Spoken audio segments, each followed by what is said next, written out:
I wasn't lucky enough to be able to just kind of like have my pick of the litter for sneakers. Usually, if I was lucky, I would get like one pair of basketball shoes that my mom would give me for the year.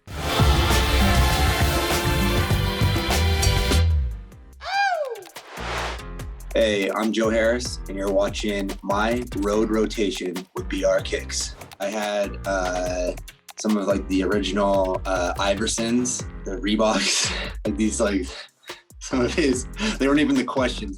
They were like his original shoes with Reebok, and they were purple and gold. And I was like, I don't know, like third, fourth grade, but I remember the dying laughing, like looking back at like the photos of the shoes I had. Amongst my teammates and everybody within the organization, I'm probably the most casual when it comes to the runway fits. It's definitely like a fun part of the games now, and you know, it's always pretty hilarious. Just like some of the banter that goes on like in the locker room with some of the guys. I would say DJ, Jeff Green, and Blake. Those are probably the guys that are going to make a comment. Typically to the younger guys, especially like if, you know, some of our rookies or younger guys are dressing up, you know, they're usually the primary targets. For the last like 4 years or so, almost every road trip, I'll always bring my own Normatec just for recovery. It's one of those things where it's kind of just become part of my game day sort of ritual. You know, I have my own, so it's one of those things that I don't ever sort of leave without.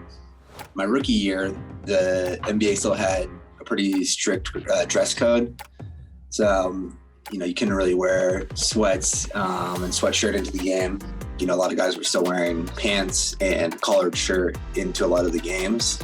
I remember my rookie year, we were on TV quite a bit, and I wore sweats in with Alex Kirk, another one of the rookies. And our equipment manager was like, hey, like you guys have to wear pants and a collared shirt in. And I don't know if he was just messing with us or not, but we ended up wearing pants and collared shirts pretty much the rest of the year into the games. My day-to-day, these are like kind of like my most reliable ones. I actually have like quite a few pairs of these Air Force fly knits. They're just like the most comfortable shoe that I've ever worn.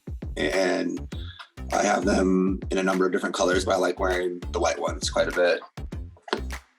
And then I have like the retro like 90 Air Maxes. The fact that I just like have a bunch of like black Nike tracksuits. You can kind of use whatever colorway that you want. I have a couple of different colors of these as well, but these ones in particular I decided to bust out for this trip. I've been playing in these Kobe's, these PJ Tucker Player Edition Kobe's here most recently. And like a lot of guys in the league this year, there's a bunch of different colorways, really comfortable. All of Kobe's shoes are awesome to play in. But in particular, I would say I like these and some of his earlier editions, even like the threes. Aside from the Kobe's, I've been playing in Kevin's new shoes a lot. And again, like a bunch of different colorways. These, I think, are actually like his EYBL colorway. We have a couple of different alternate type jerseys, but a lot of times, you know, we're either wearing white, or all black. And, you know, between these and just like, I don't know, a couple of other different colorways. I like a lot of his white shoes though, like white dominant shoes. I went to an Atletico Madrid game, just like a regular season game.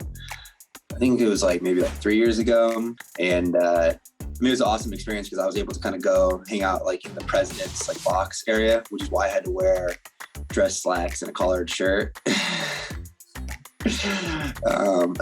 I was a little like pretty underdressed compared to everybody else that was in there. It was a lot of like sports coats and stuff like that. But it was a really cool experience, and it was fun watching the game in their new stadium. Wanda, a couple of my college teammates, Justin Anderson, Malcolm Brogdon, and we were in Tanzania. Malcolm was the one that originally got us affiliated with Water Boys, where we're all part of an initiative to help raise money to fund deep boring wells in rural parts of East Africa. And so our trip, we went and saw one of the project sites when we were in Tanzania. So you're getting to kind of go across to Serengeti just by chance, just because you're going from each of the project sites. One of the sites that we went to, They talked about how it had brought clean drinking water to around like 10,000 people. When we came in and arrived, it was like the Beatles had come in. People were just like so happy that we were there, and it had nothing to do with the fact that like we were basketball players or anything like that. It was purely the fact that we had funded these projects to help bring clean drinking water to their area.